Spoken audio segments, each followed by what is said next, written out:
Hi and hello everyone, it's your pal Berg787 back with a brand new legendary playthrough of Total War Warhammer 3.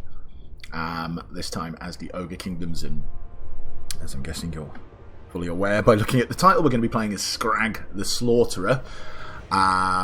So yeah, Ogre Kingdoms. Ogres are a race of large humanoids, tough, vicious and always hungry.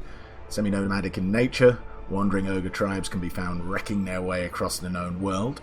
Yet no matter how far away they may be, all ogres consider the scattered tribal kingdoms that dominate the slopes and river valleys of the mountains of Morn to be their rightful, hard-earned homeland.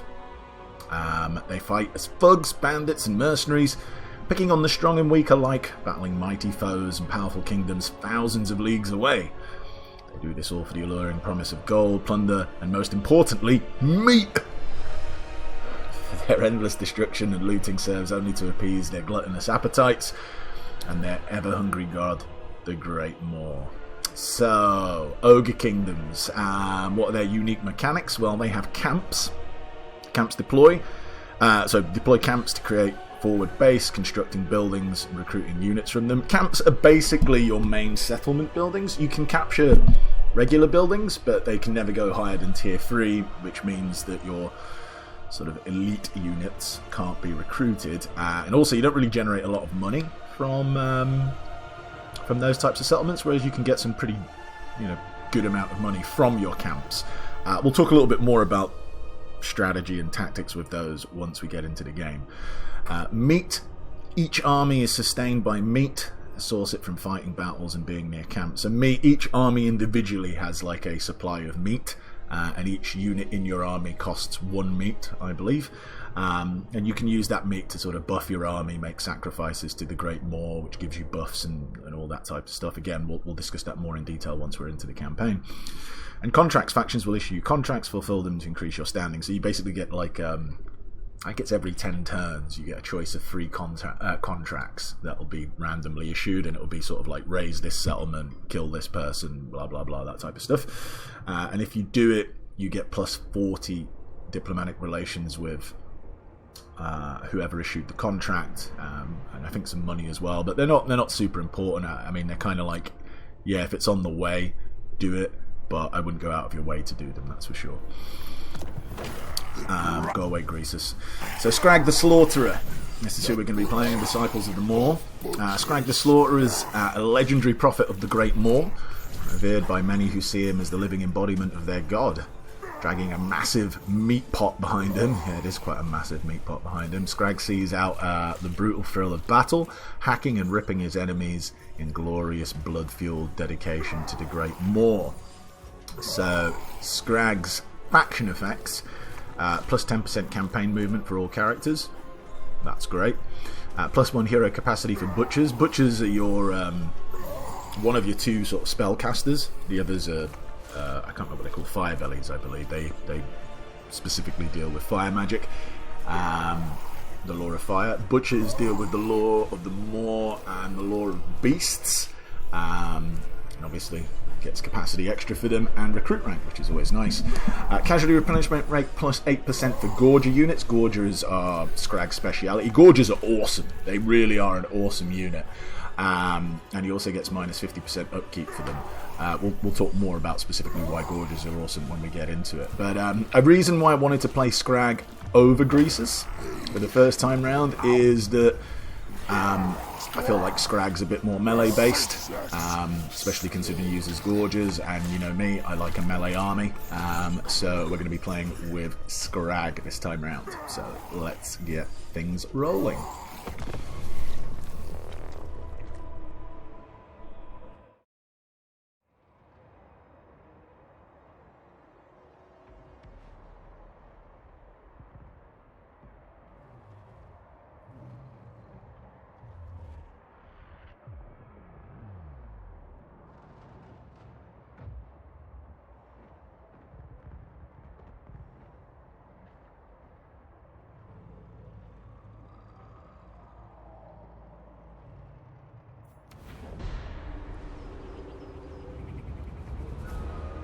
Ogres feast to honor Greasus the Over-Tyrant.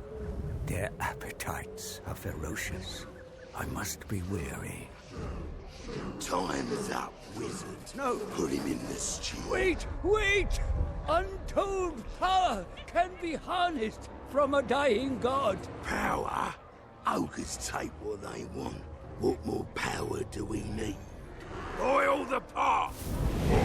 Fresh meat! Please wait! The god is up there! You can't devour it! Quiet! A bear, you say? Sounds tasty. Shut up!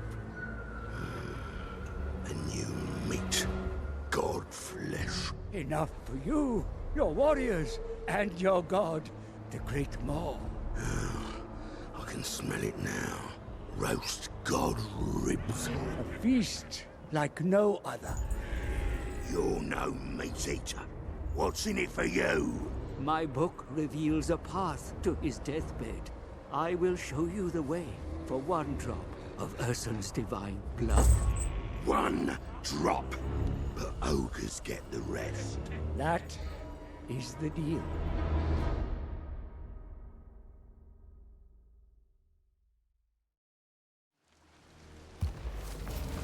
Our goal is to claim Ursun. The ogres will eat their weight in god flesh and throw the leftovers into the Great Maw. Oh, Great Maw. What should I do with this piece of gristle? Does it go in the pot? No. I say, first we listen to him, then we can eat him. If you need meat for your pot, then we should start with the dwarfs, Great Prophet. The Karaks will be tough to crack, but the taste is surely worth it. Further along the pass lie ruins. The Tome of Fates tells me that Skaven hide within. There isn't much flesh on the vermin, so you must slay plenty to fill the cauldron. And where the Grey Mountains end is the true treasure. Marienburg, a city rich in gold and supple flesh. Beyond lies the Empire. So much blood for your pot. Enough to summon the rifts and hunt for god meat in the realms of chaos. Of course, it is possible to bypass the dwarfs and head straight for the heart of the Empire, which is ripe for plunder. But perhaps that's a riskier strategy. Listen to your gut, Great One.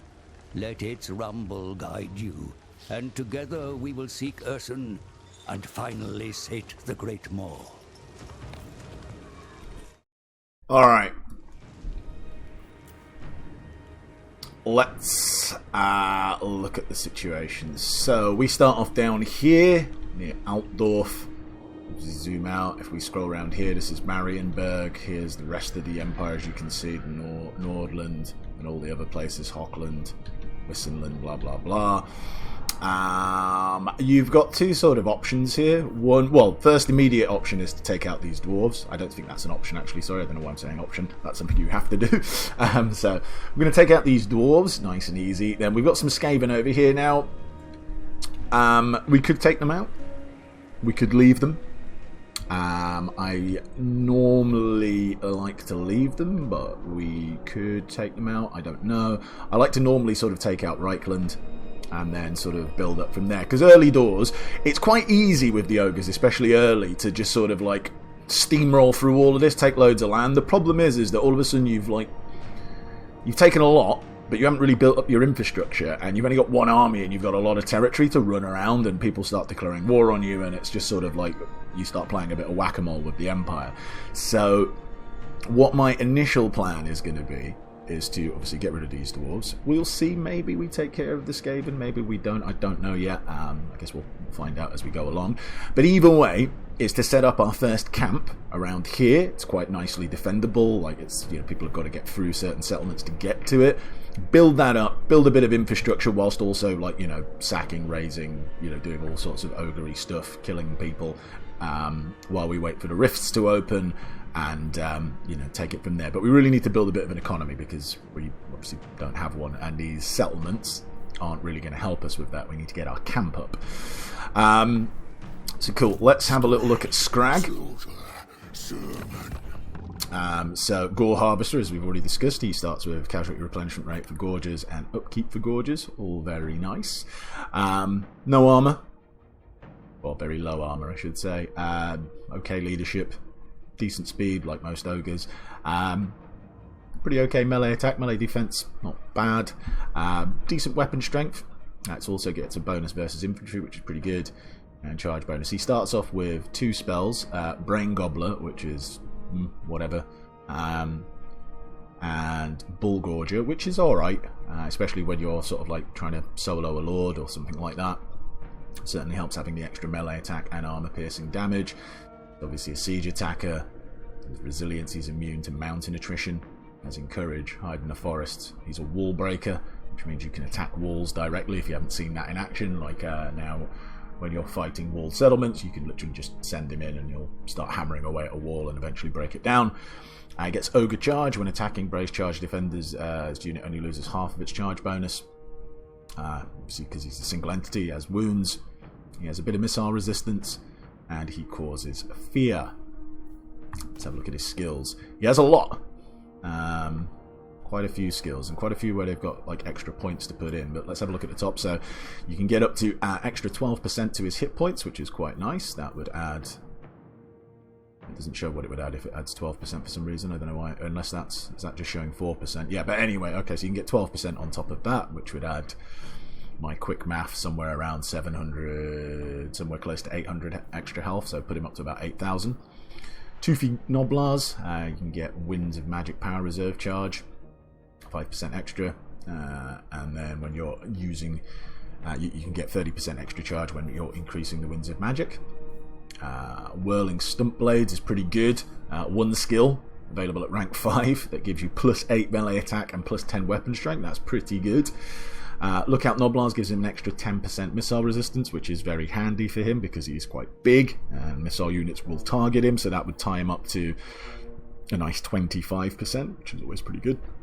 You can also get an extra 5% missile resistance, which is good as well. Physical resistance, and you can also get some spell resistance as well. His unique skills: he has Gorger Onslaught, which is a summon for a unit of Gorgers. Always nice to have a summon spell that doesn't take up Winds of Magic or anything like that. Driven by Visions gives him an extra 8% campaign movement range, which is always nice. Prophet of the Great Maw, Winds of Magic Power Reserve plus 2 for Lord's Army, and cooldown 15% cooldown to spells. Now, it's not quite specific whether that's to him. I'm presuming that's just for him, that 15% cooldown, otherwise you'd think it would say Lord's Army as well, so any other spellcaster in your army. However, CA do have a bit of a habit of not being incredibly clear on some of these things, so I'm going to assume that it's just for him. The Maw Feasts offers to the Great Maw cost 20% less meat, which we'll cover in a second what those are, and Cavern Dweller, so you can intercept those who use the world routes or beast paths or underways. 20% more likely. Not particularly very important for this campaign. He is obviously a spellcaster of the Great Maw. The Great Maw's not the best, if you ask me, in terms of spells, but we'll go through them very quickly. So Bull Gorger is quite nice. It'd be good if it was an AoE, but it's not. It's can only target one entity, but again, it's handy since he has it, because again, if he's soloing a lord or something like that, needs a bit of extra melee attack and armor piercing, it's always good. Blood Gruel, so whenever he casts a spell, you can see obviously there's a bit of a heal, which is nice. Brain Gobbler, which is pretty crap. I mean, minus 16 leadership, whatever. I mean, might help a unit break a bit quicker, but it's one unit. It's not that important. Toothcracker can be decent situationally if you're under heavy missile fire. It's good that it can be an area of effect spell as well, so extra 30 armor and extra 22% missile resistance is quite nice. And it's a fairly long duration as well, 50 seconds. It's always pretty good, so can be situationally very handy. Bone Crusher is an explosion spell, which is alright. Meat Cleaver is quite nice because it just gives him a bonus 8 to infantry. You always got a bonus to infantry, but any way you can increase your melee attack is quite good. Troll Guts is probably the best thing about this spell, about this Law of Magic, because it's a regen spell, so that's pretty good. The Maw is a explosion spell, basically a bigger version of Bone Crusher. Earthing is Earthing. Meat Reserves is Meat Reserves. These are like the same as what they are for most Laws of Magic, and then he gets extra ingredients at the end, which is another power recharge. His redline skill, so Inspiring Presence, as everyone has. Bull Charge. It's a shame that this Bull Charge doesn't work instead of being Bull Charge, it basically worked for all Ogre Infantry. That would be really good, because the rest of your Ogre Infantry basically comes in here. So you've got Ogre Bulls, who are like your standard chaffy infantry, if you will. I mean, Noblars are really your chaff infantry, but if that makes sense, like your like for ogres, that's the ogre equivalent of chaff is your Ogre Bulls, and then you get better Iron Guts and Man Eaters are like sort of like tougher ogres. Again, it would be really sweet if they were all part of the same tree, but unfortunately, or rather part of the same skill, but unfortunately they're not, which sucks. But does give Ogre Bulls +6 melee attack and +12 charge bonus, which is much better than a stupid percentage, which it could be. Then you've got a skill specifically just for Noblars, which is pretty crazy. It gives them a bit more leadership and a bit more melee defense. Noblars are super chaff. I mean, if you need, they tie up people. That's the best I can say. But they're basically crappier goblins. Beast Riders buffs up Mornfang, Cavalry and Crushers, giving them more weapon strength and more charge bonus, which is okay. Tools of Destruction gives more ammunition and missile strength to their ranged units, like Lead Belchers, which are pretty awesome, Noblar Scrap Launchers and Iron Blasters. Best Eaters, it's pretty good, +8, +8, that's what it used to be in Warhammer 2 for these types of infantry buffs, but it's now +6, so melee attack, melee defense, always good for melee infantry, even if it is monstrous. And finally, you Beasts of the Mountain, you get more armour for Saber Tusks, Stonehorns. I mean, that really doesn't matter. Stonehorns have got so much armour anyway that's pretty crap for them, and charge bonus, whatever. It's not the best skill, it must be said. It's a bit unfortunate, but hey ho. Onto the veterancy skills. So Iron Guts, Noblars and Ogre Bulls get a bit more armour and leadership. I mean, a bit lacklustered. Range and reload time for your ranged units is really good. That's really, really good if you're going to use ranged in your army. Speed and melee attack for your cavalry is pretty good. Anytime you get more speed for cavalry is super good. And melee attack is something usually what they lack, so that's always good. And finally, Man-Eaters, Giants and Gorgers get +7 melee attack and +10% weapon strength, and then stand your ground. And finally onto the blue line, so Root Marcher, yep, standard. He does have some nice casualty replenishment rate early doors, so +6%, always quite handy. And Moretooth gives growth to local province.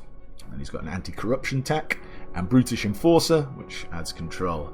Personally, I would either go 3 and 1 or 2 and 2, whatever you want, but that's what I would do, and that's what I will be doing, which will then get you to a Reader of Portents. I can't even speak. 10% research rate.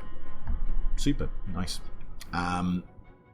And then these are obviously lightning strikes. Lightning strike, Quartermaster is something we will definitely be getting. Master of Meat. I haven't really found meat to be a bit of a problem, but if you do have a problem managing your meat, this would be pretty good. And Diviner of Omens, income from local all buildings in local province, 12%. I mean, that's good while he's hanging around, but it's quite situational. And then Renowned and Feared, which is just an awesome skill. There's also a thing called Big Names. You can only have one of these active at a time, I believe. At least that's what I've seen in my sort of like little test playthroughs. I find that this one's the best one. You unlock it by winning 5 battles. It gives +20 relations with all factions and plus 8% campaign movement range. But you get these other ones. I'm not going to go through them each, but you can see what they do. Personally, I'll be sticking in this one for most of the time. And he does have a quest. I've not fought this quest battle. Cauldron of the Great Maw. Skrag's Cauldron has become a tool by which the former Slaughtermaster makes blessed offerings to his ravenous god. Quest battle for this item will be issued at rank 10, so upkeep reduction, good. Corruption reduction is okay. I mean, there's plenty of ways to reduce corruption, so whatever. Gives him a little bonus to melee attack and melee defense. But this is probably the best thing about it. It gives map-wide, I believe, map-wide regeneration to Gorger units, which is really good.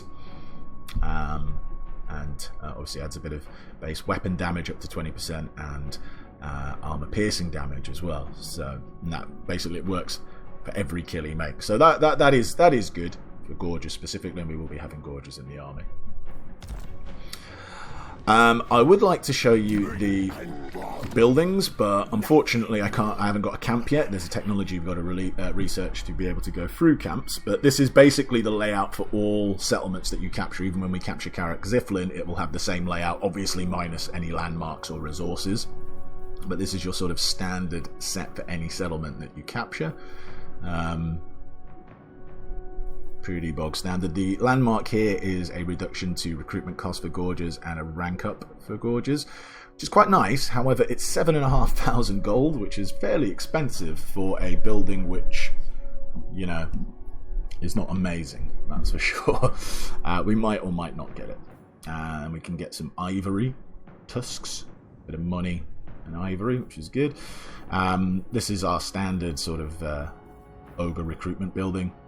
You get ogre bulls, they're your bog standard ogres.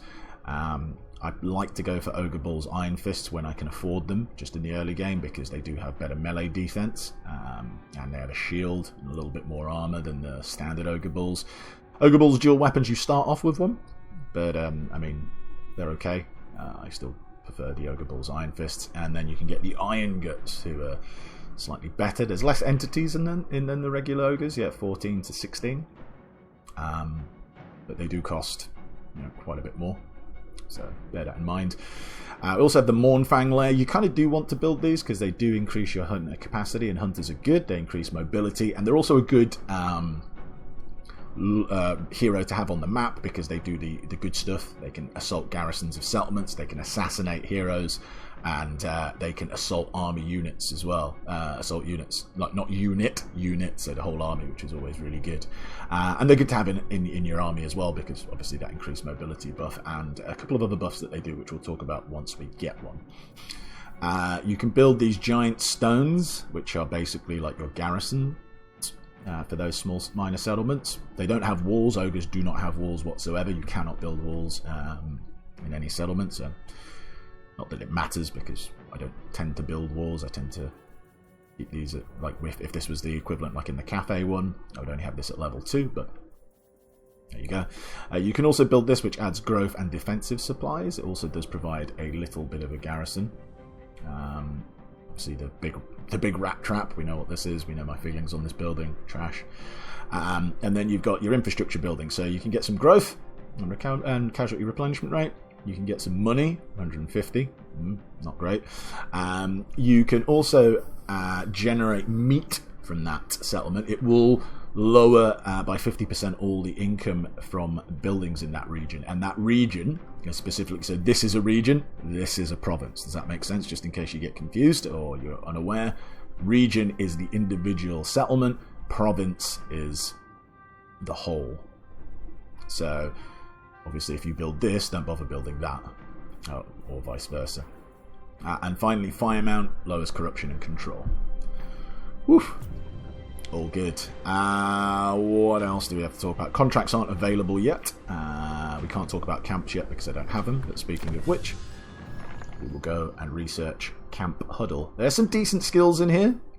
What you kind of want to be focusing on is getting camps, or increasing your camp limit. So you can do that here, you can do that there, you can do that there, there, and somewhere else here. Yeah. You don't have an infinite amount of camps, but otherwise it would be a bit OP. But anyway, we're going to go and do Camp Huddle. That also gives us an army ability, Dismember. I think that's the more we kill, the more it powers up and we can use it. It's not great. There's times where it's situationally quite good, that army ability, but, you know, hey-ho, I'm not going out of my way to get it, so do you know what I mean? It's quite fine in that regard. So we'll go and hit Camp Huddle, and 3 turns we'll be able to put a camp down. Just quickly check Diplomacy. I don't really think there's much we can do. No, alright, that's fine. One other thing, let's quickly change this. Alright. Do we have any missions? No, we don't have any missions yet. That's fine. Okay, so we can, we've got 50 meat at the moment. We need meat. I believe if you run out of meat, you start taking attrition.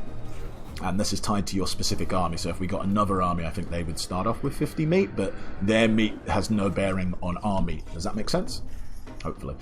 We can sacrifice like 5 meat if we want, or pre-battle feast, eat 5 meat, I guess it would be, and that will give us 10% speed, 10% unit mass increase, and a 10% charge bonus. That does scale, so if we only at 1, it would give us 2. For this fight, we don't really need to do any, so just go straight in and fight. I am going to manually fight it because I want to take as few casualties as possible, because we can then go and attack the settlement on the same turn.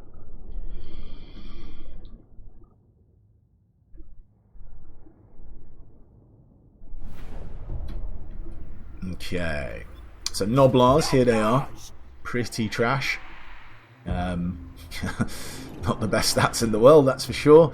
Expendable. Hide in the forest. There are 160 of them, and they can just get in the way, and that's basically what you want them to do. We do have a Noblar Trapper, who are slightly better, but I mean, when I say slightly better, I think that's really just because they can fire. They've got like a long range, well, I say long range, it's range 70, but they've got a what do you call it, a ranged attack. They also have Noblar Trap, so basically, if they're not moving, anyone that comes within that range of 5, has a reduction of speed, charge bonus, and charge speed, and also does a little bit of damage. We have to use that manually, but again, it's who cares? I don't really care about Noblar Trappers. I will not be getting any in my army. You might only see it, rather than this unit, you might only see them as garrisons. Gorgers are great, mainly because they have, well, they're unbreakable. They can Vanguard deploy. I don't know what this Gorger thing, this unit counts as a Gorger for ability targeting. I don't exactly know what that means. Warbreaker, they have Frenzy, which is great, but what's the best thing about this is that they have Stalk.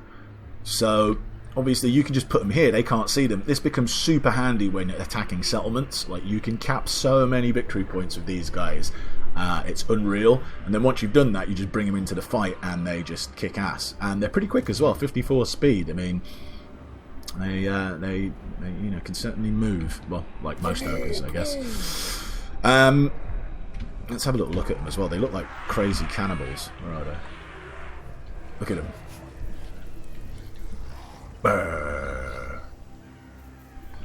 Alright. Take it all! So the idea here is to win this fight with as fewer casualties as possible. Shouldn't be too much of a problem. I ain't no gobbo! Scrag the Slaughterer!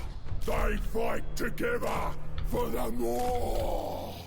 Okay. As strong as me! We'll just speed this up while they come over.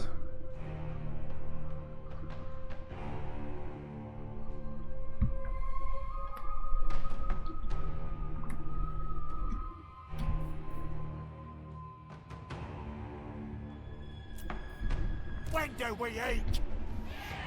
For the ogres! Hungry! When do we eat? Bring us meat! Hook-handed butcher! Oh yes! endless hunger. Hungry.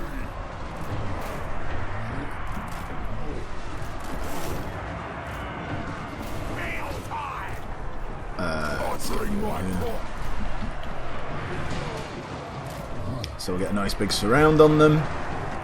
Skrag steams in. We'll pop attack buff on him while he's taking on the Lord.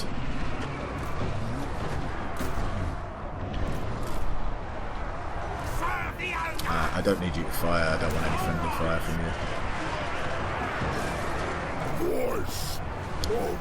And this should be over fairly shortly.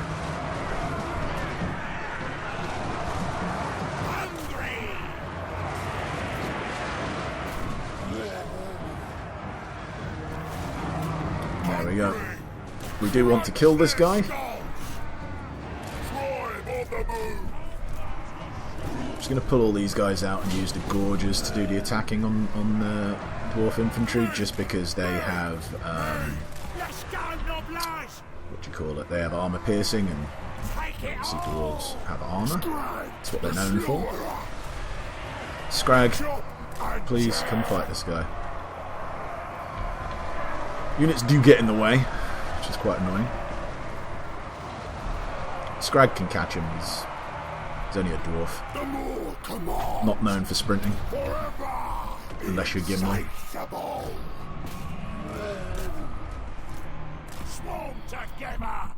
Speed this up. Come on, Skrag. There we go.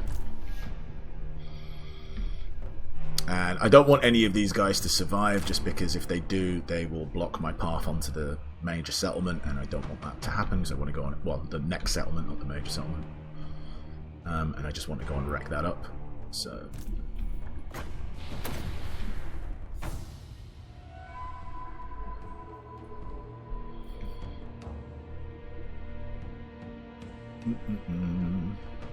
I suppose you could go and help.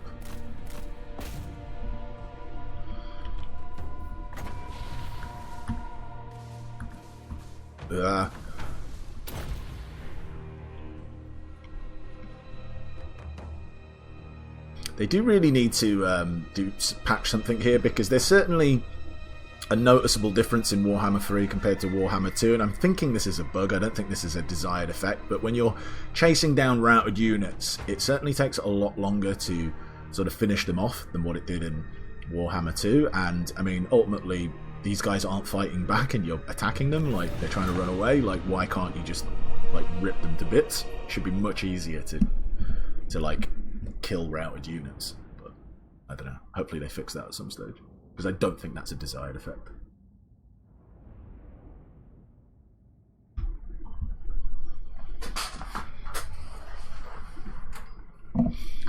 So Groff Helheim is no more.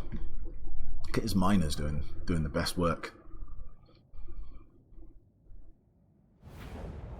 I was going to say we lost nobody because I don't. Oh, I actually tell a lie. I did lose a Gorger. I was going to say, because I don't count Noblars as real things.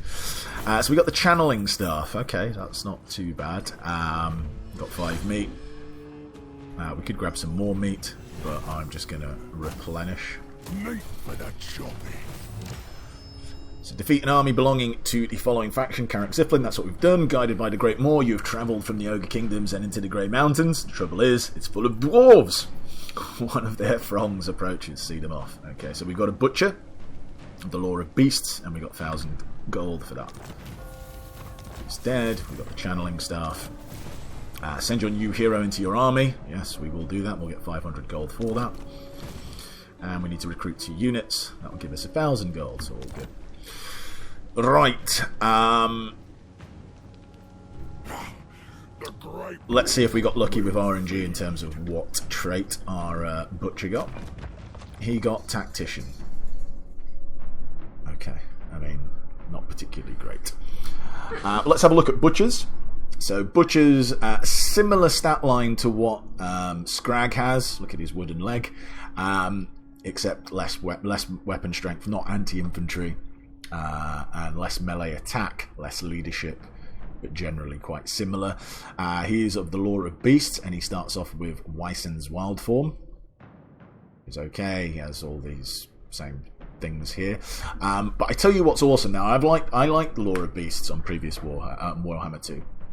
And specifically early game because of Flock of Doom. Flock of Doom's great. Flock of Doom's even better now, just the way the damage per second works and stuff like that. Like it just really, like, I found that this guy against like early Empire units and stuff like that can rack up some serious kills using Flock of Doom. And in a melee focused army, Flock of Doom is a very nice skill to have. It whittles away, wears away at combatants. It does not care about armor and stuff like that. So as long as it doesn't have magic, spell resistance, this thing's just super good. We will be using this quite a lot. Pan's Impenetrable Pelt is also quite handy because you can overcast it, and it's not too expensive, so you can do it in an area of effect. Obviously giving your ogres melee defense. Ogres melee defense generally isn't great, but that 20% physical resistance is great, and 31 seconds isn't too bad. Could be better, could be worse. His top line skills are basically the same as what Skrag has, so we won't go through them again. He is of the Lore of Beasts, which I don't want to go into too much detail about, but needless to say, we're going to be using this to some degree, this, and later on the Curse of Aran here as well, which is pretty good. But anyway, he also does have these 5 skills. He can only pick one once he gets to rank 20. We go through them. So he can get an additional 7% increase to his replenishment rate, which he can get at 9% here, so that would bring it up to 16%. It would also give him regeneration, which is obviously a nice trait, or a nice ability rather I should say, to have. You can get the Greasy Prophet, which would lower corruption by additional 2 as well as his additional 3, so you can lower corruption by 5 and 10% reduction to cooldowns on all his spells. If you're using him on the map, you can steal technology by an additional 6%, and you can add 2% leadership to your hero's army. If you take that and use him in your army, I don't know what to tell you, you're just doing things wrong. Befouler, again, if you are using him on the map and you think that Hinder Replenishment is a good thing, then you could give him that, but this skill's completely pointless, so ignore it. And you get Slaughterer. If you're again using him on the map, it increases his chance of wounding. It does give him an extra 15% weapon strength, which is quite nice because his weapon strength can do with some increasing. I think it's most likely we will take the Feastmaster because regeneration is just really tough to pass up, and it increases his replenishment rate as well. So together they're both good. Everything else, none of the others have both that are good, if that makes sense. Like, yes, the 15% weapon strength is really good, but since we're going to be using him in our army, we don't care about his chance of wounding people, so here we're getting 2 bonuses, here we're only getting 1. That makes sense? Good. Obviously we will be giving him Replenish Troops. We will throw in Cleanse Corruption, because why not, once we've sort of taken all the good stuff. But that is that for Fangun. Let's head over to Skrag. So we're going to go Route Marcher. And I didn't talk about what our early plans are. Now, there are 2 different ways that you can play this. You can early doors sort of spam Noblars, and just grab a couple of extra Ogre Bulls. That's the cheaper way of doing things. You'll have more money in the early game, and it is effective. You can still deal with all these Empire stuff as long as you have about,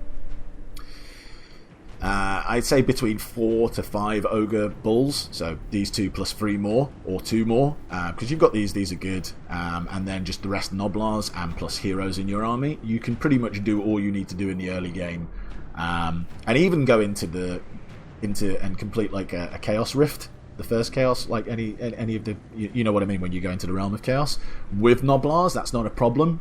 If you do decide on that strategy, that's what you want to do, then I would definitely go down the blue line, because you don't really need to upgrade your Noblars. There's no point in doing that. And obviously just go down the blue tree, get all the good stuff, and then when stuff up here unlocks, obviously grab it. The alternative, which is a bit more it costs a little bit more, but it can run further into the game, is to basically go for Ogre Bulls. It costs you a little bit more in the early game, makes you a bit tougher, and you can prolong that army a little bit more. If you're going to do that, then I would go Route March at Inspiring Presence and then Bull Charge to get some melee attack and charge bonus for them. Also, one of the early skills that you can grab here is another extra 5 melee attack for Ogre Bulls, so it certainly makes them pretty decent in the early to middle-ish part of the game. And that's what I'm going to do, FYI. Alright, still on the first turn, we're going to go over to Karak to this place. We are just going to encircle. And then we're going to bring over Faugun. Speed him up a bit as well. Cool, extra 500 gold. And now you will see the power of Gorgers.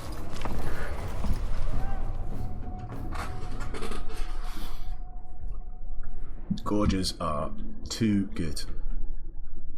Free good, in fact. Not just too good, free good.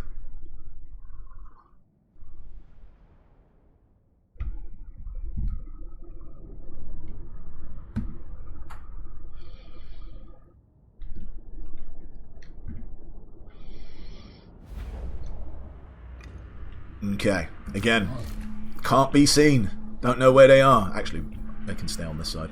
We're just going to split them up. No, actually, I can put them there as well, can't I? I could add this Noblar with them, but the Noblar's too slow to keep up with the Gorger, so I just keep him with these guys over here. The rest of the army is going to go on this side. So, stick you here. Lion Man, you stick here. You're going to run around that way. Hungry! Biggest in the tribe! Alright. Another reason why I don't go the Noblar route, you know, I was saying before what tactic to use in the early game, whether to get like more Noblars or more Ogre Bulls, is that the Noblars are a lot slower than your Ogres, so you kind of need to send your Noblars in at first, and then have your Ogres walking and then charge them in behind. Whereas I'd just rather get them all stuck in straight away. I don't like waiting around. So you'll see what I mean here in a second. So what we're going to do is we're going to send the Noblars in. They'll engage the dwarves that are here. Then these guys will follow in and crump. These lion boys, the saber tusks, will run around here and grab that. These guys, because they don't know they're here, there'll be no resistance over here. They'll come cap that, that, and that. And then basically it will be game over. Pretty much. So let's get going. Let's go, Noblars! You guys come away. Send you around there. Let's get you onto here. You guys over here, since no one knows you're there. Where's me master? Scrag the Slaughterer! Move up a bit. Take it all! That's not what I wanted to do there. Find him and kill him! Scrag the Slaughterer! Alright, while you're running around. Alright, you guys can start to come up. So not a lot going on here, just some dwarf warriors and miners. These are the dwarf warriors there, the lord, the miners over here. They're going to eat up some of the arrow fire as well, which is handy.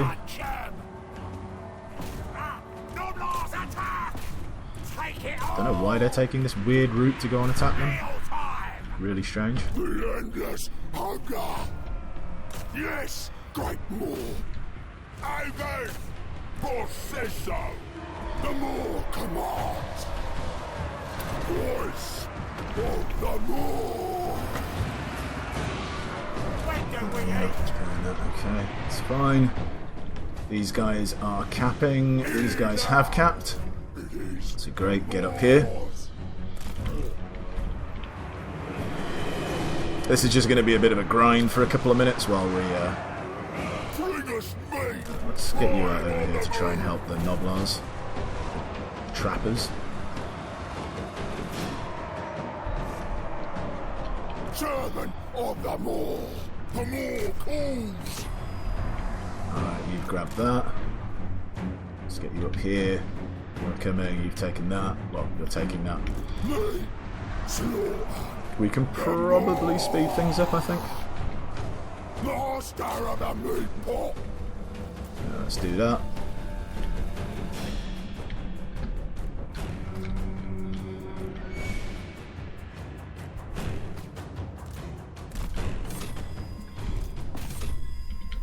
Alright, all good. You're coming down here. So come over here as well. We'll get you over here. You can engage them. We should see army losses fairly soon. And there we go.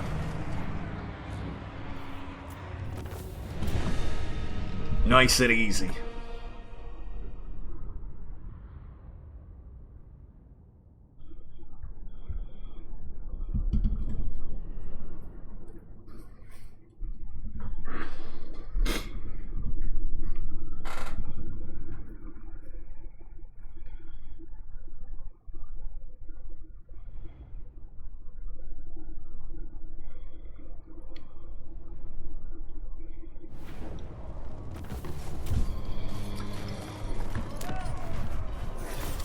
We will occupy. There we go. Now this place doesn't have any special buildings. This place obviously does. It's got two, although one of them is dubious as to whether we're going to build it. I'm going to try and upgrade Gristle Valley quicker, because obviously it's a choke point. People have to go through Gristle Valley to get into here, where we're going to have two other settlements pretty soon, so I think it's important to get this up quickly. We're going to keep that there because I need to grab a couple of Ogre Bulls. And meanwhile, let's grab a skill here and let's grab some points in Bull Charge. Now, I'm still thinking about what I'm going to do in terms of once I've beaten these dwarves. So there's two options. One is to obviously take that, keep that, we've got that province, and then take Blackstone Tower and then sell it to the Skaven. However, deliver your missive and then get from my presence. Marienburg will obviously dislike us for that. And it just means another person who's most likely going to declare war on us. However, I don't really care about that too much, truth be told, so I think I'm going to do that. I'm going to take these two settlements, sell that one to Skaven. They can be a bit of a buffer. Marienburg will eventually crump them, but I'm not too fussed about that. If they do and they declare war on us, then we'll just crump them back. But the early game, again, is we're going to set a camp around here, and this is going to be where we're going to plot until we get some more cash. But, I mean, if you want to take down the Skaven, I mean, I don't think that's a bad idea either. You can certainly go and do that. I'm going to end turn, I believe. Hold on, what was the building that was in here? Money. Let's get rid of that, because I mean, whilst I do want to build an economy, I don't need it just yet. And 50 gold here or there is not really going to save me. Alright, so we've unlocked our first big name. We've also got 1,000 gold for recruiting 2 units. We've been charged to go and capture Karak Ziflin. The vaults of the Dwarven Karaks are famous for their hoarded wealth. Such riches should be yours, and while gold sustains many ogres, the rest can feast on bearded meat. Break it open and take the good stuff within. We get the terrifying mask of amazing. I don't know why they've... Oh, right. Is that because we did this? Sorry. Are they giving us that again if we take that? I swear we've just got to... Hold on. Take the Mountains of Morn, we will get Dragon Helm as well, and 5,000 gold, which would be quite nice. Okay, that was just me misreading that. So they issued that. Mission issued, mission successful. So we... Because we can't... Alright, I think what happened there is that if you don't capture that on the first turn, you would get that mission issued, and then you would capture it, and then it's like scripted. Does that make sense? But because we took it on the first turn, it didn't have a chance to issue that mission to us. But because it's scripted, it issued it on the same turn that we can, like, you know, we'd already completed it. Does that make sense? I hope it does. Alright. Let's just steam over here. So close defeat apparently. I'm going to use some meat here just for a bit of extra speed and mass, because we're going to need it to push through. But this isn't particularly a hard fight. And I'll show you why.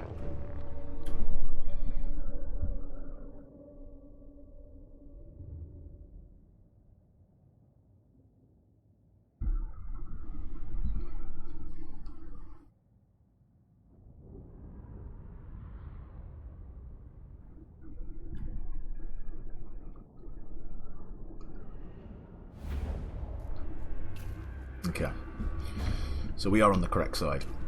What I'm going to do is, obviously it's a major settlement, there's a lot of different victory points, and we basically want to catch these two, the key building and the victory location, to speed things up. What we're going to do is we're going to use our Noblars here, and what they're going to do is go and take this wall and basically die.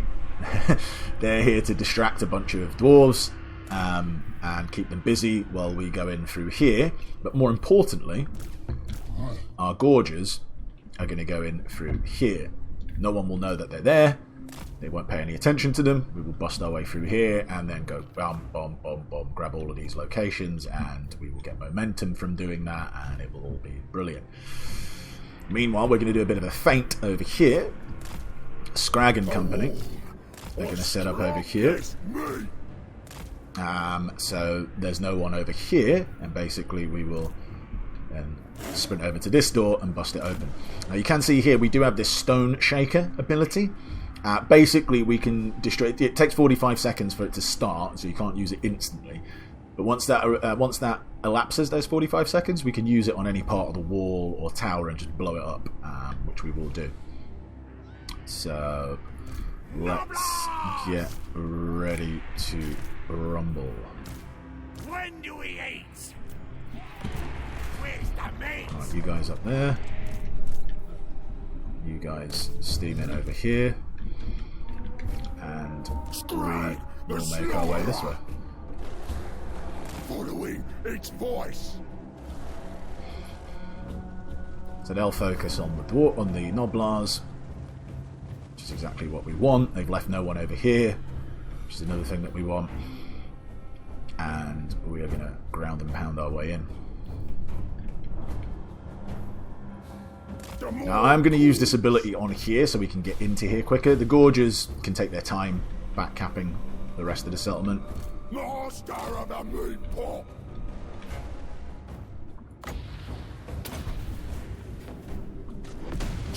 And bam, that's been destroyed. And we will make our way in. We could just go and attack the wall, as you can see. Like when you've got ogres selected, they do just go on, like, hammer it. Takes a little bit of time, but we don't need to do that. You can see they're hammering away on here. The more commands. Come on, lion boys. Let's get you through here. You can quickly come over here and start capping that while the rest of the army bulks its way through. Servant of the Maw. Godmouth. How are you guys doing? Have you broken that down? Not yet. Oh, there we go. Now you start making your way over here. You go and cap that, and then we move forward. The endless hunger. Where's the meat? The point is yours now. So again, don't really care what the Noblars are doing. Just stay there and tie up a bunch of their units. Voice of the Maw. Now, can you use these on towers? On, like, I haven't actually tried it. Can you use it on a tower? Invalid. No, it has to be on the ground or something like that. Okay. I've not actually tried that before, like, so I just thought maybe. The Maw. So he's going off that way. You two keep charging up.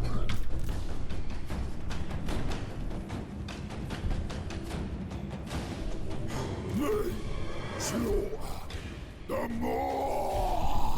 There's no one over here that I can see. We've almost capped that point. Could probably speed things up actually a little bit. Alright, go pound them.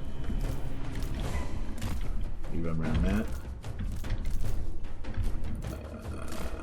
Go that way. Oh, I forgot to send one of them over here. Alright, need to slow down. Right, they do have some guys coming back this way who are going to look to retake that. You know what, just jump down there and keep them a bit busy. Alright, Gorgers, you get those Dwarven Warriors. You're going to be supported by the Lions, Saber Tusks. Before anyone starts complaining that they're not lions, yes, I'm aware. Whee!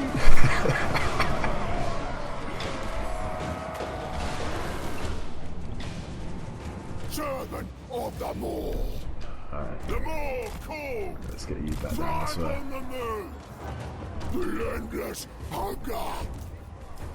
Skrag We'll the get this guy over Slaughterer. here as well, he's a bit quicker. Oh crap, did I leave him there? Sorry, I didn't realise that he Take it all. was stuck there. Cuts out, boys. You stay there, you guys are crimping these guys. Skrag the Slaughterer. Capture that, you're grabbing that. Got you guys to bring up as well. Voice of the Maw. Gnawing hunger. Salt in entrails. The dark magic. Blammo. Butcher. They're getting destroyed. And once we've capped that and that, we will have a ticker. Oh, their lords turned up over here. Okay, Let's get Skrag over here. The Maw that walks. Me. Slaughter.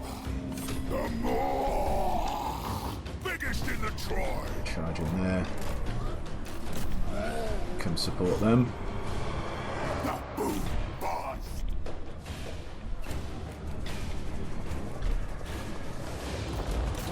Their lord is no match for Gorgers. For butchery. No. That Waiting to bill capture to the that. Great Maw. Don't run off too far. Off we go. Actually, they're having a good time, so we'll bring the Gorgers back over here to help here. Skrag the Slaughterer. Right, they've gone a bit rampaged because they've taken some damage, but it's not a big problem. We don't really need to use that right now. Voice of Have we the capped that yet? Maw. I probably could have capped it quicker actually if I'd Release the Maw. noticed that we weren't sitting on it properly. When suffer. Great Maw. Suffer. Alright, their lords smashed up. Let's take this bit as well, but we're basically there. I think we can speed things up at this stage. Yeah, we captured a bunch of victory points. We're just waiting for them to suffer army losses.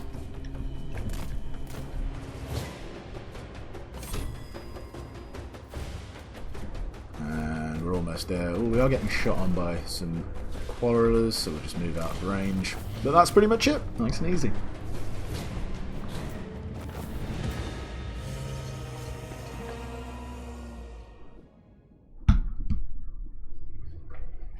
And all that really died was a bunch of Noblars, who we sent up on the wall, and I think we gave them one more command after that.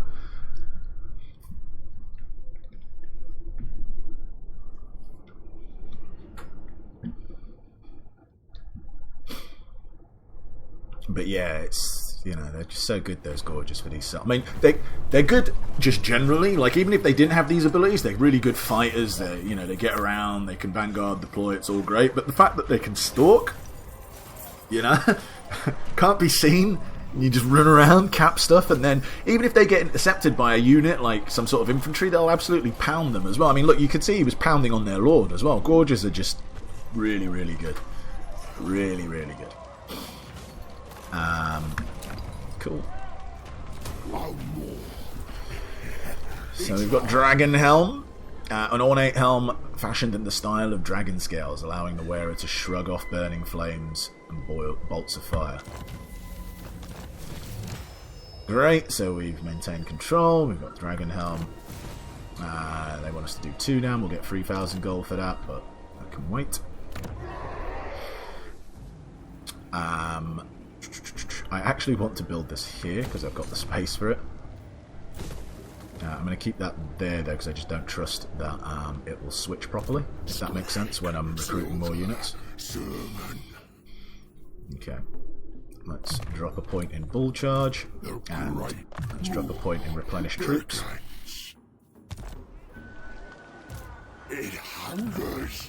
I was going to say, did I select it? I obviously didn't select it, but we'll select it because we don't have another option. But once this becomes available, we will change it to that because it's just better. Let's grab a couple more bulls.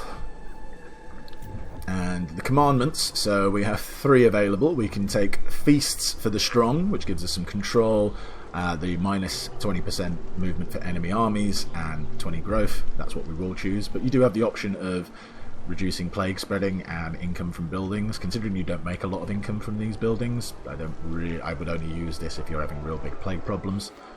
And then we have anti-corruption, recruitment, and local recruitment capacity.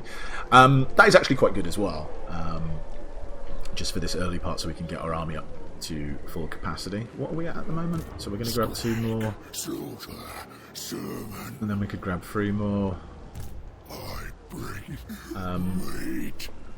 Prophet of the Great Maw. Yeah, we probably will stick that in just for whilst we're getting our first army up to scratch, and then we'll come back to that.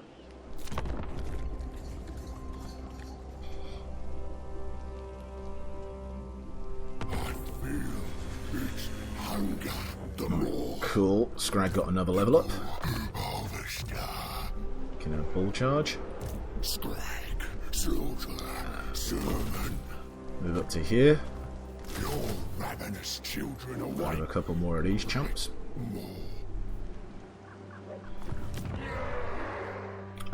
We can now get rid of that there. We'll stick that in there. Just FYI, in case you're wondering, Karak Ziflin has this resource of dyes, which we will build. And then we will build these defences. We kind of want to get a growth building in somewhere as well, just because growth isn't amazing here. We could actually stick that in. Yeah, let's stick that in here first, actually.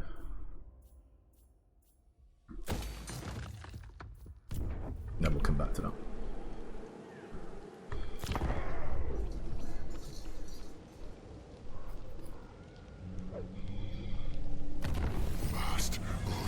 Okay, so now we've got the army ability Dismember. We'll see that in action in this next fight. Population surplus for newly deployed camps is +1. And we get a camp to deploy, which we will do. We're just not going to do it yet. We're going to deploy it somewhere around here.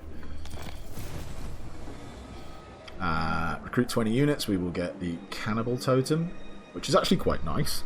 Plus 10 melee attack and plus 10% weapon strength to a unit. Obviously we will give that to one of our single entities, but that's really good. It cools. He's got a skill. Now we want to get to Flock of Doom as quickly as possible. Obviously still grabbing the replenishment rate as well. We could auto-resolve this just to speed things up, because we don't have another fight instantly. And oh, that's another thing as well. I will try and auto-resolve, because these campaigns can take a lot of time, especially with like the auto-resolve difficulty. So where possible, I am looking to auto-resolve just to speed things up, just to speed up time. And you don't really need to see me fight this battle because it's pretty easy anyway. So we will loot and occupy because I'm going to sell this settlement, so I don't really care about the damage it's going to take.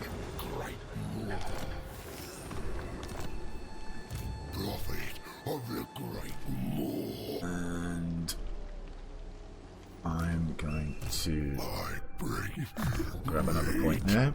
So these guys are now up to 35 melee attack, and actually they're ones that are ranked. What are the base ones at? So these guys, 34 melee attack, and they can get another 5 on that fairly soon. which will bring them up to almost 40 on the base, but obviously above 40 once they start getting veterancy. So we are going to go for whetstones. Sharper weapons do more damage, something many ogres learn from watching their butchers at work. So yeah, we will certainly do that. There's not an awful lot of stuff up on the top bit that I particularly want. Sacking and looting would be a nice bonus, but I'm not particularly... It's camp growth when in enemy territory would also be handy, but it's situational that I would put a camp in enemy territory. So not particularly interesting. The better skills are down here, so whetstone, better bribes. It's always good. Diplomatic relations, camp growth full stop +5 is good. Casualty replenishment rate's good. Control is good, and income from all buildings is good. And that gets us to here. I don't believe we need both of these. I think you literally just need requires one. Yeah, so you don't need to get both of these to get to there. Does that make sense? Even though it kind of looks like you do, but you don't. So whetstones it is. The good mouth rewards its servants.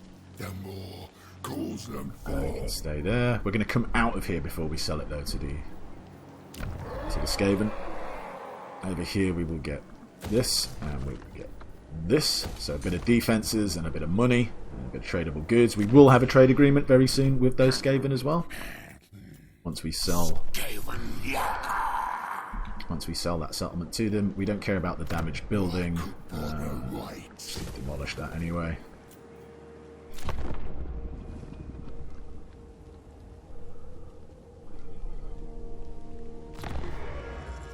Okay. It hungers. It helps the hunger. I'll move over here. We'll go and speak to the Skaven. I might come to the clan. You want Blackstone Tower, don't you? Oh, they don't want a trade agreement? Really interesting. Okay, well they will get one. Because they're going to be happy about us trading that to them. That's going to increase... Yeah, it counts as like a gift.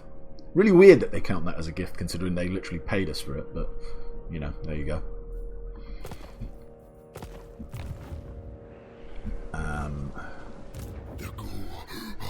We technically don't have enough money right now to really be able to buy more. Well, we do actually if I just disband these. So we can grab... Servants of the ever-hungry mouth. That's fine. I'm going to leave a space open in the army anyway, because we want to get a hunter. I don't really need more than 18 units just now. The boys are angry. And we're going to drop a camp down over here, and then we're going to go and pound on Reichland.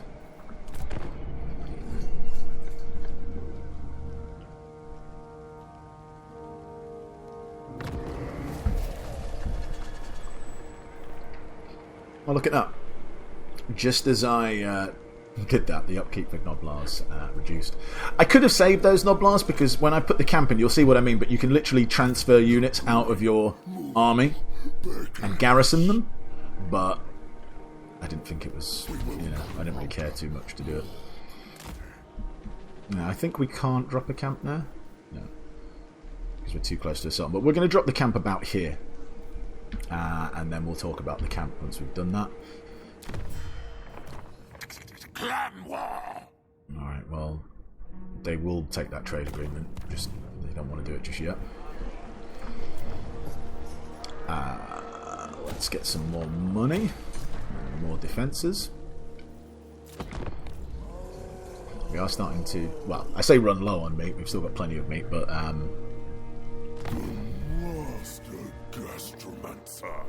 okay. So we're going to stick here, and then we're going to drop a camp. It costs 2,000 gold to deploy the camp, and you can deploy it whenever you want. So bang. Camp starts with one bit of growth, as it mentioned from the tech. If we were to destroy this camp, let's say we built this camp up, we can remove the camp at any time. So if we come out of here, we do this, abandon camp, camp goes. But if the camp gets destroyed or you abandon it, it restarts at level 1, if that makes sense. Or with the growth that you might get from technology. So if we, so the population surplus for newly deployed camps is 1. I don't know if that increases it by 1. I'd like to think that it does, or is it just repeating the same text? But anyway, they start off at level 1, so you can destroy them or they can be destroyed. But Ogre tyrant. Try and not have that happen. Okay. So this is an ogre camp. There's quite a lot of buildings, so we'll go through them one by one.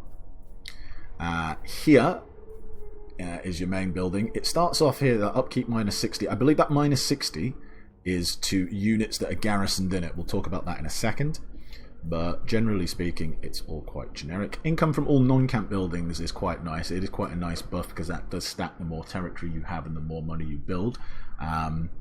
But, it's just a pretty solid main building. Obviously, we've looked at this, the bestest weapon pile, which gives us our ogre bulls and iron guts. And we've got this. In minor settlements, you can only build this up to level 3, which gives you hunters, gorgers, and saber tusks. We will want this. And then at the higher levels, it unlocks Stonehorn harpoon launchers, which are really good. Stonehorns without the harpoon launchers. Harpoon launcher, they are expensive, don't get me wrong, but they are an awesome unit. And they unlock giants, which, they're giants. Not much else needs to be said. Should be tier 3. Then we've got the bounty pot. So this building unlocks our sort of elite ogre infantry, which are man-eaters. Yeah, so there we go. And I believe, where the other... Is it? Oh, no, sorry, iron guts is what I was thinking of. And man-eaters are our sort of like elite ogre infantry. So there we go. Get them from there. Does it do anything else? It provides some rank as well for any units recruited. And we also have the cavalry building, which gives us Mournfang cavalry. And it also gives us the army ability Thunder Charge. That's armies within the circle of influence. You can see here, that is the circle of influence. I'm not sure if that can be expanded at all, but that is the circle of influence for that camp. I don't know what that ability does, because annoyingly you can't just hover over it, but hey ho. You get better Mournfang cavalry, and then up at the top we can get Crushers, which are pretty good as well, but again pretty pricey. And then we have basically the artillery / long range building, which is this. At the top level we get Iron Blasters, which are a really massive damage dealing cannon type thing. Get Fire Bellies, who are good.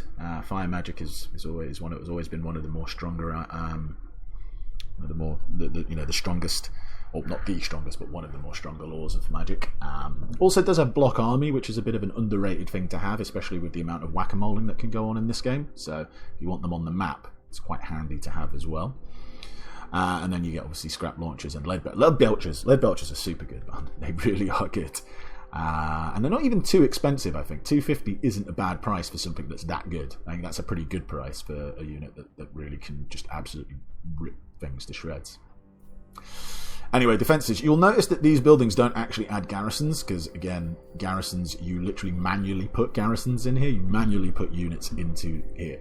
But it does give abilities like Gluttony. I don't know what Gluttony does, so sorry, I can't give you an answer to that, but it does improve the replenishment rate.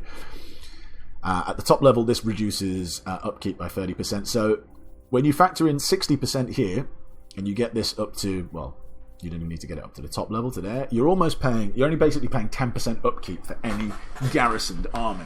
Now, obviously throw in the 4% if you've got a lord in there for supply lines, but you don't really need that, because you will have a dude in there. I believe it's usually a Firebelly, I think, who's in there. Not 100%, I'll have to double check that, but you can basically have units in here for just 10% of their upkeep, and you can put any kind of units you want in the camp. So if you wanted, like, all Stonehorn harpoon launchers, you'd only be paying 52 gold for them to be garrisoned in your camp, which is really good. Obviously you've got to pay the cost of buying them, but you certainly want this building if you get a camp up to level 5, because there's nothing worse than having a level 5 camp get destroyed, because you need to build it up again and it takes some time and money. Then we've got the loot pile, really good building. It gives a nice lot of cash, and also gives rewards from treasury contracts plus 1% additional bonus, but you're really building that for the 1,000 gold. You have this, which generates more meat. You have this building, which gives you meat, an extra percentage of meat that you gain from battles fought within the sphere of influence. But you're kind of really building this because you want butchers, and we will be building this. And here's your camp growth building and local recruitment capacity as well. So first off, we really need money. So I'm going to stick this income generation building in here. It's an extra 200 gold. That is paying a lot of money for us. We could keep this in here. Yeah, I think we will keep that in there and get rid of this building here. I'm also going to upgrade that. Master Butcher.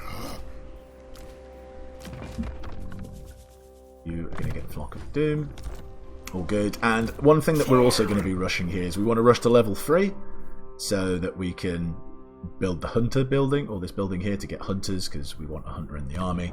I could also do it here, because you can build that building in a obviously one of the minor settlements.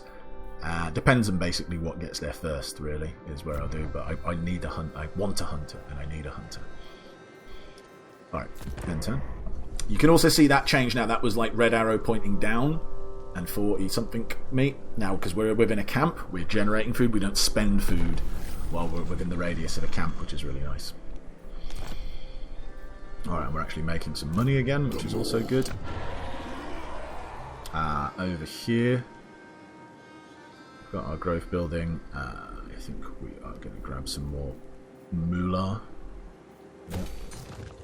The boss. And let me just quickly show you the actual camp garrison. So if we pop there, we can transfer any units we want into the garrison. Otherwise, the garrison has, like, you know, nothing. It's 3 ogre bulls and this guy, which is like a tyrant, I believe. Tyrants are really good as well.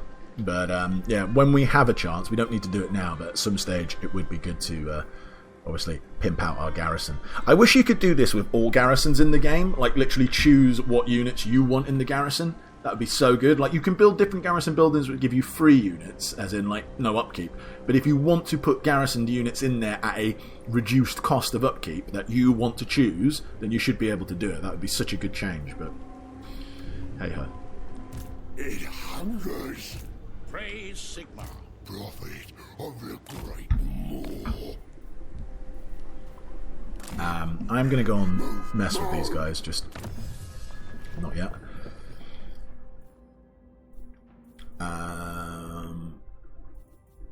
Let's grab that, because I'm going to do some raiding. No more. Your gifts. Did he still leave Skaven? Yeah. Oh no, non-aggression pact. No, that's what I want. I don't really care for a non-aggression pact with you. do not like your mask, Nova. What is what? What? There we go. That's what I wanted.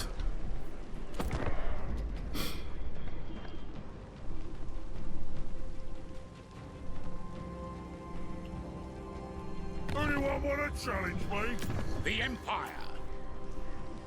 The nation calls. We could just go in here and crump them, and I think that is probably what I'm going to do. This has got a level 2 garrison, so it's got something going for it. We're not far away. Alright, let's go.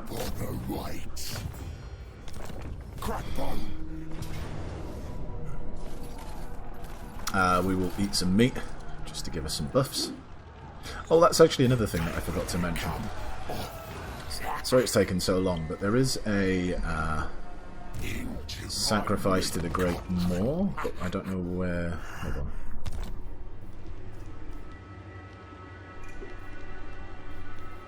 Oh yeah, there we go. So I was looking for it. So we can offer meat to get these bonuses as well. Skrag can get a discount on that with a skill as well. So I think it's 20%. So that would, instead of costing 10 meat, would cost 8 meat. I think for the purposes of this, just to use it, and we're going to be getting loads of meat pretty soon, I am going to grab this. We're going to make this offering as well. Just to, you know, make us a bit tougher. As you can see, our melee attack is up to 50 on some units, which is awesome. And away we go. But now it actually gives us a Pyrrhic victory. I'm not going to do that because I don't want to, you know, lose units.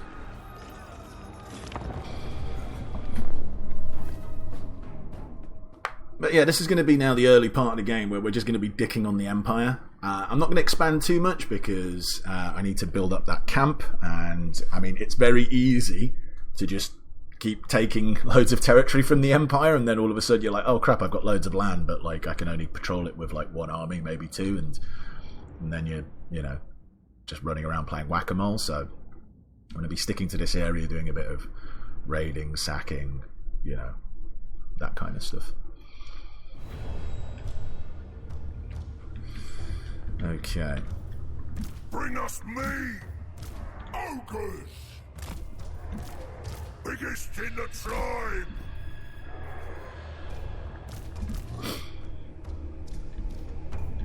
You guys are going to start here.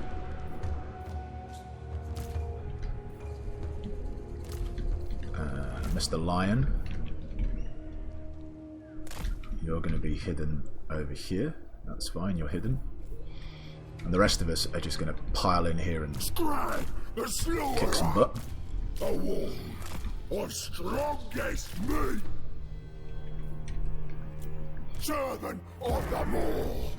Scrag the Slaughterer! We do have some spearmen with shields sitting over here. We will probably wait for now. They've got no one up here though, so we can come grab this. Bring us meat! Ogres! Slaughterer moving! You should run around there. When supper! Time for the ogre charge. There we go. We're going to drop a nice flock of doom. Look at it. Look at the flock of doom, man. Kicking ass. Voice of the Maw!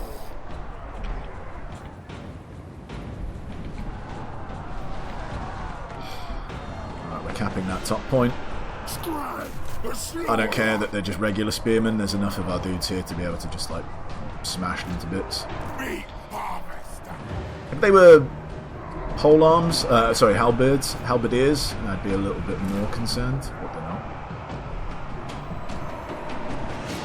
Oh, look at this guy coming round like thinking he's going to do something. The more that walks, butcher them. Let's drop another.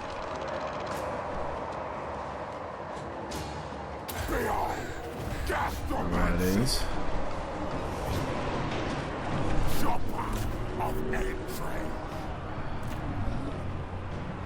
Oh, yeah, let's come around here and get these guys.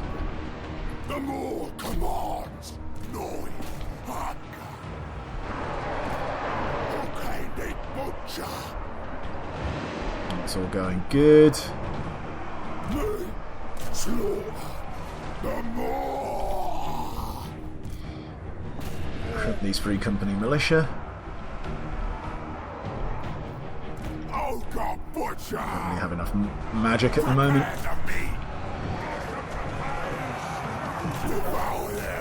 Swordsman just stuck in there. Have we taken this yet? No, yeah.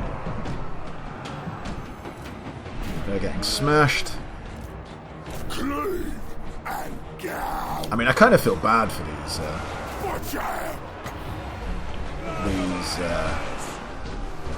humans because they just stand no chance. Come on. It is ours.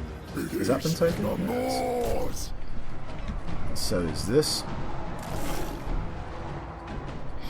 The point is yours now, O Maw. Biggest in the tribe. Right, you're coming round. Want to do some killing.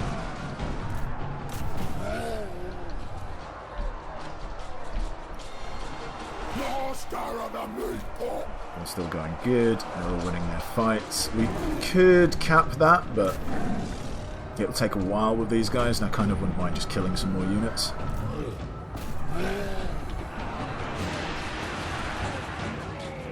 F your spears. There you go, they just absolutely crapped their pants as soon as they saw the the saber tusks turn up. Alright, he's starting to take a little bit of damage here.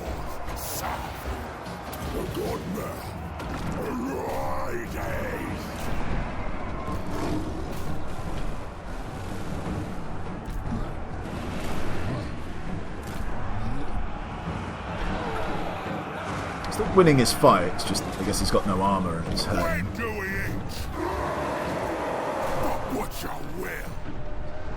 I mean, army losses must be pretty near. Yeah, I think they're here.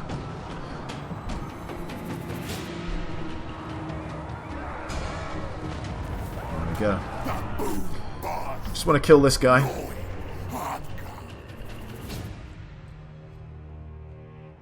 Come on. Ah, screw it. I don't care too much.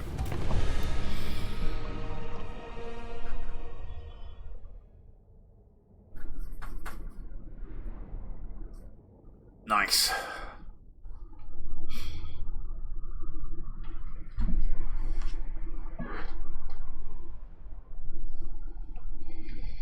You do have to be a bit careful with ogres. Like, they seem really powerful to start with, but if you get in situations where there's a lot of archers and you can't get to them, you can get hurt quite badly.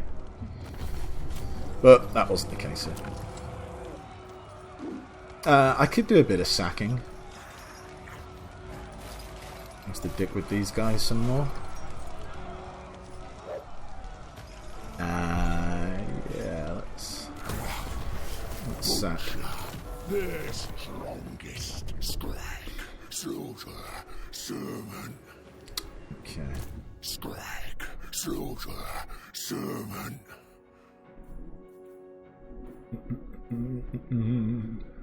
Could grab that, but I don't think saving 2 food is super important compared to other skills right now.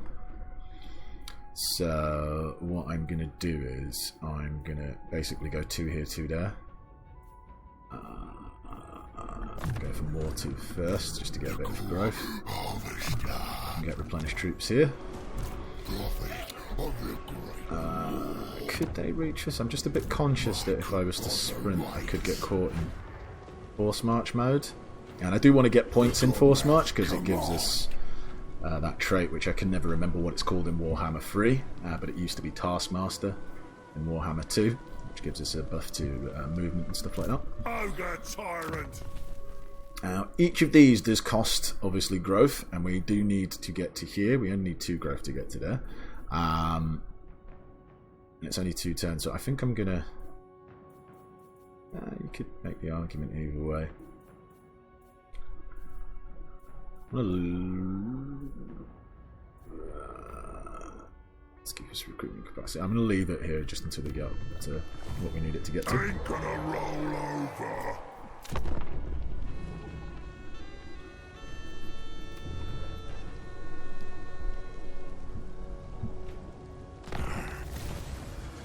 Ooh, earn 5 big names across all characters, and we earn the Armour of Fortune, which is pretty sweet. Armour of Fortune is great.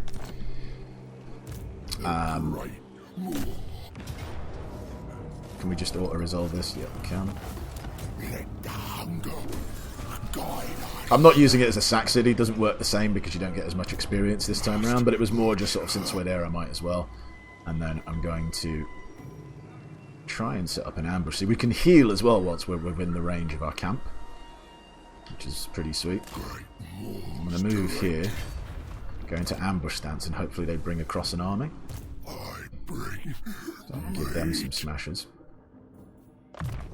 Thank you, Godmouth. Thank you. So we need another turn and we can upgrade this.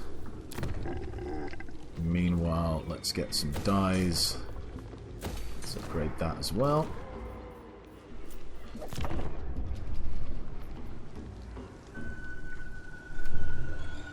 There we go. Bam. Valiant defeat? I think not. Cool, and it's Karl Franz himself. Obviously we're going to fight this manually, but we're going to do that on the next episode. We're going to fight a nice little ambush battle against Karl Franz.